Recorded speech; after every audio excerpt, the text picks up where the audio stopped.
Halo teman-teman, apa kabar? Welcome back to my channel. Di video kali ini kita akan melanjutkan tutorial config NeoPIM.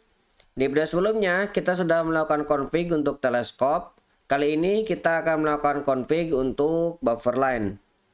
Apa aja agen yang akan kita lakukan? Pertama kita akan berkenalan dengan buffer line di NeoPIM, kemudian fungsi dari buffer line dan contoh confignya. Apa itu buffer line? Buffer line adalah plugin untuk NeoPIM yang memberikan tampilan baris buffer yang lebih menarik dan fungsional. Plugin ini dirancang untuk menampilkan buffer atau file yang terbuka dengan berbagai opsi styling dan fitur. Fungsi dari buffer line. Pertama, bisa memvisualisasi buffer aktif, yaitu menampilkan buffer yang sedang aktif dengan jelas. Kemudian, navigasi yang lebih mudah.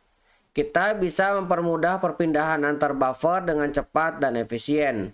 Kemudian informasi tambahan. Kita bisa menyediakan informasi tambahan seperti nama file, status file, dan indikator LSP.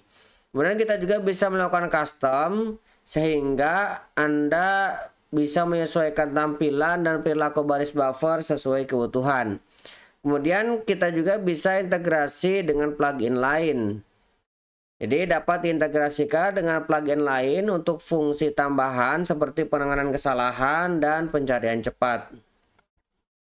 Contoh config-nya teman-teman silahkan kunjungi bufferline.npim.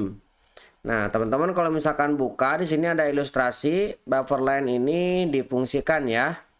Nah, untuk config-nya teman-teman bisa scroll ketika teman-teman menggunakan plugin manager lain. Bisa menggunakan yang ini ya, ataupun kalau misalkan menggunakan lazy, teman-teman bisa mengikuti sama dengan yang saya lakukan. Untuk menyederhanakan config, saya sudah buatkan config jadi ya, teman-teman tinggal copy aja yang bagian ini, maka teman-teman langsung bisa gunakan. Nah, saya akan buka lagi terminalnya, kemudian masuk ke directory config npm, kemudian saya buka npm-nya, kita buka sidebar-nya, plugin, kemudian saya akan tambahkan file baru, bufferline.lua. Oke, di bufferline kita tinggal copy aja yang ini semuanya ya, kita copy, kemudian kita tinggal paste di sini. Nah, ini kalau misalkan teman-teman lihat di sini ada error ya. Ini karena berlebihan tutupnya. Kita bisa hilangkan satu. Nah, seperti ini kita write. Kemudian kita akan tambahkan untuk key bindingnya. Kita akan tambahkan key di sini. Nah, kita akan gunakan key di sini. Kita registrasikan seperti ini. Kita bisa melihat buffer. Nah, buffer kita bisa tambahkan beberapa kondisi. Misalkan BB untuk menentukan tema ya. Jadi kita akan melihat buffer apa aja yang sekarang ada. Ini mirip kalau di Visual Studio Code kita menekan Ctrl Tab ya. Nah, kemudian saya akan tambahkan BC. Ini buffer lainnya kita remove ya supaya hilang.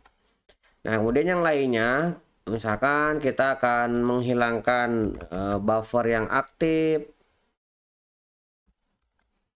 ataupun kita juga bisa menghapus sebelah kiri ataupun sebelah kanan dari yang aktif seperti ini.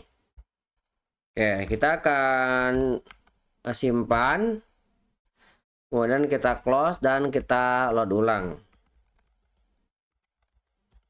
Kita load. Nah, ini sudah terinstall. Kita close dan kita buka ulang. Oke, saya akan buka contohnya file init. Saya buka, lihat dia muncul di sini ya, init.lua. Kalau misalkan kita buka lagi, misalkan saya akan buka buffer, dia ada di selanjutnya, tab selanjutnya. Misalkan saya tambahkan color scheme, ini juga terbuka. Kita bisa klik silang ini untuk close, tuh sudah bisa terbuka ya. Kemudian kita bisa melihat buffer aktif, spacebar, kemudian tekan B, ini ada pilihan buffer. Nah, misalkan kita melihat semua buffer, B lagi. Nah, kita menggunakan teleskop. Nah, ini yang sedang terbuka ya, ada init dan juga buffer line. Oke, kemudian kita juga bisa menghapus buffer yang sedang aktif ataupun semua buffer. Tekan A besar, maka semua buffer bisa ke close ya. Jadi ini bisa membantu teman-teman supaya navigasinya lebih mudah ya dan terlihat lebih jelas. Mudah-mudahan bisa membantu teman-teman. Buat teman-teman yang belum subscribe, jangan lupa subscribe dan nyalakan tombol loncengnya. Sampai ketemu di video selanjutnya.